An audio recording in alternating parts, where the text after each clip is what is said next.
Hello, नमस्कार मित्रों। मैं आपका host and ghost mister Sunil Mundetiya science education channel के माध्यम से आपसे जुड़े हैं और बहुत दिनों के बाद में आपसे मिलने का मौका मिला है और मैं एक बेहतरीन टॉपिक के ऊपर चर्चा कर रहा हूं जो हम सब और आप सबके लिए इम्पोर्टेंट है, क्योंकि कॉम्पिटिटिव परीक्षाएं और एकेडमिक कक्षाएं दोनों का निरंतर अध्ययन होना जरूरी है।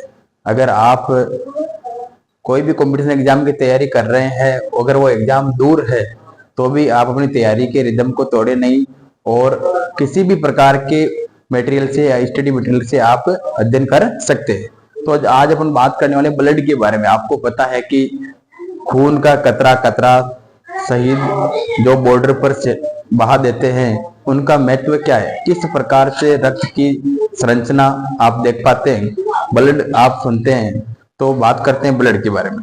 तो ब्लड एक तरल संयोजी ऊतक है, क्योंकि ये हमारे रग रग में नसों में बहता है और ये एक लिक्विड द्रव अवस्था में पाए जाने के कारण हमारे शरीर से क्या रहता है, सभी अंगों को जोड़े रखता है। रक्त क्या है, तरल संयोजी ऊतक है। रक्त के दो भाग अपन पढ़ते हैं। एक भाग होता है प्लाज्मा, जिसमें क्या होता है 50 से 60% रक्त का भाग बनाता है प्लाज्मा, और एक भाग होता है कणिकाएं, जिनको कार्ब सेल्स भी बोलते हैं, जो 40 से 50% के लगभग पाई जाती है। और बात करते हैं जो प्लाज्मा होता है उसमें 90% जल होता है। क्या होता है, 90% क्या होता है, जल होता है। और 10% अन्य प्रोटीन होते हैं। अन्य प्रोटीन में कौन कौन से आपको पूछ सकते हैं एग्जाम में, एल्बुमिन, ग्लोबुलिन, फाइब्रिनोजन, प्रोथ्रोम्बिन।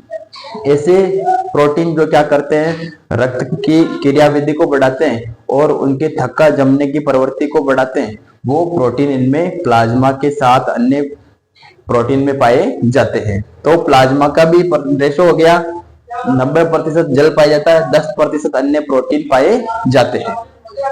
फिर बात करते हैं कणिकाएं, कार्ब सेल्स। कार्ब सेल्स को 3 भागों में पढ़ते हैं। सबसे पहले हम बात करते हैं लाल रक्त कणिकाएं, इनको बोलते हैं रेड ब्लड कार्ब सेल्स, आरबीसी।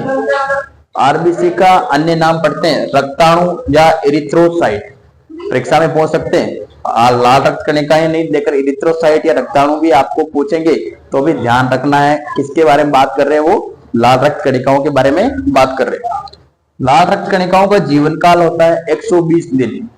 ये 120 दिन के बाद में वापस ब्लड सेल में परिवर्तित हो जाती है और नई आरबीसी का निर्माण शरीर में हो जाता है।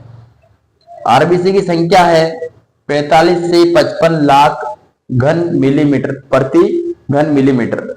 45 से 55 लाख घन मिलीमीटर, ये सामान्य की बात कर रहे हैं।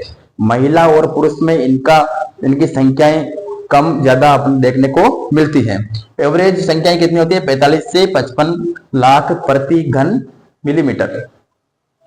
आरबीसी का निर्माण, इसके बारे में क्वेश्चन पूछ सकते हैं कि आरबीसी का निर्माण भ्रूणीय अवस्था में कहाँ होता है, तो अस्थि मज्जा में इसका निर्माण होता है। बोन मेरो में आरबीसी का निर्माण होता है जब बालक भ्रूण मतलब मां के गर्भ में क्या करता है, अपना विकास करता है।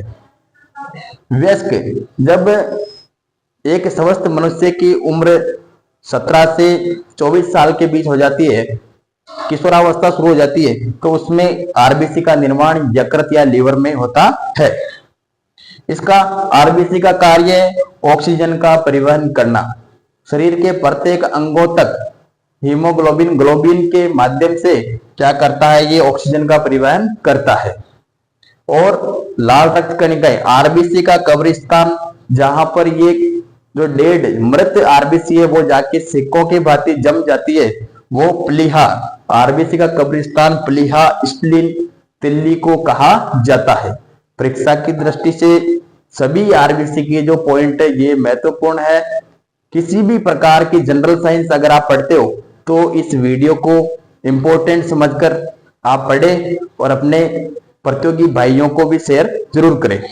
बात करते हैं श्वेत रक्त कणिकाएं। ये प्लेटलेट कार्ब जो अपने कणिकाएं हैं, इनका दूसरा भाग है श्वेत रक्त कणिकाएं, जिनको व्हाइट ब्लड सेल्स के नाम से जानते हैं, डब्ल्यूबीसी के नाम से। अन्य नाम श्वेताणु या ल्यूकोसाइट। इनका जीवन काल मात्र 4 से 5 दिन का होता है। 4 से 5 दिन के बाद में ये वापस मृत जो कणिकाएं बन जाती हैं और वापस नई कणिकाओं का अपने शरीर में ही निर्माण होता है। संख्या 7,000 प्रति घन मिलीमीटर, 7,000 प्रति घन मिलीमीटर संख्या शरीर में इसकी सामान्यतः होती है। श्वेताणु जो WBC का निर्माण थाइमस ग्रंथि की टी सेल में होता है। परीक्षा की दृष्टि से फिर इंपॉर्टेंट सवाल है कि WBC का निर्माण कहाँ होता है, तो थाइमस ग्रंथि की टी सेल में होता है। इनका कार्य क्या है? प्रतिरक्षा तंत्र को मजबूत करना। क्या है? प्रतिरक्षा तंत्र, इम्यूनिटी सिस्टम में जो हमारे बाहर से आने वाले जो भी रोगाणु है, विषाणु है, उनसे लड़ने के लिए जो क्षमता है वो श्वेताणु के द्वारा ही पैदा की जाती है। इनके भी 2 प्रकार है, कणिकामय और अकणिकामय। इनकी डिटेल फिर हम अलग से पढ़ेंगे। फिर बात करते हैं, तीसरा भाग है कणिकाओं का, उसे बोलते हैं बिंबाणु, प्लेटलेट्स, और अन्य नाम है इसका आप देख रहे हैं, थ्रोम्बिन भी इसको बोलते हैं, क्योंकि रक्त का क्या करता है? थक्का जमाने की कार्य करता है। इनकी संख्याएं सामान्यतः मनुष्य में पाई जाती है 2 से 3 लाख प्रति घन मिलीमीटर। ध्यान रखना है, इसकी इकाई है प्रति घन मिलीमीटर। जो भी आप RBC, WBC, प्लेटलेट्स, इनकी जो मात्रा बात कर रहे हैं, संख्या बात कर रहे हैं, तो बिंबाणु की संख्या है 2 से 3 लाख प्रति घन मिलीमीटर। इसका कार्य है रक्त का थक्का जमाने में सहायक। अगर हमारे रक्त में अगर थ्रोम्बिन या बिंबाणु की कमी होएगी, तो अगर आप किसी अचानक दुर्घटना के शिकार होते हैं और उसमें रक्त की अत्यधिक मात्रा बहने से आपकी मृत्यु हो सकती है। किसी भी रोगी को अगर समय पर फर्स्ट एड नहीं मिले और रक्त का बहाव कम ना हो, तो वो किसकी कमी है? थ्रोम्बिन की, प्लेटलेट्स की कमी। इस प्रकार जो ये मेरा छोटा सा लघु वीडियो है, इसमें हमने चर्चा की है ब्लड, रक्त के बारे में एवं रक्त के प्रकार, जिसमें आपने पढ़ा प्लाज्मा, कणिकाएं, कणिकाओं के 3 प्रकार, RBC, WBC और प्लेटलेट्स। इस महत्वपूर्ण जानकारी को आप एक निरंतर स्टडी के रूप में, एक मोस्ट MCQ जिसको बोलते हैं, मोस्ट इंपोर्टेंट क्वेश्चन के रूप में इसको दिमाग में बिठाई रखें और अपनी एकेडमिक कक्षाओं की तैयारी में अगर ऐसे एग्जाम में क्वेश्चन आते हैं तो आप हाथों हाथ उनको पुट आउट कर सकते हैं। मेरी वीडियो को तन्मयता से देखें, क्योंकि बूंद बूंद से घड़ा भरता है, ये कहावत पहले भी सत्य थी और आज भी सत्य है। अगर ऐसी मेरी छोटी छोटी वीडियो को आप निरंतर देखते रहते हो और अपने दोस्तों को लाइक, शेयर और उनको भेजते हो, तो उनका भी स्टडी मटेरियल उनके पास में होता है, वो भी अच्छा अध्ययन करेंगे। और मनोकामनाएं और शुभकामनाएं करता हूं, आप भी निरंतर अपने लक्ष्य की ओर बढ़ेंगे। आगे की वीडियो के लिए जल्दी मिलते हैं, तब तक के लिए जय हिंद।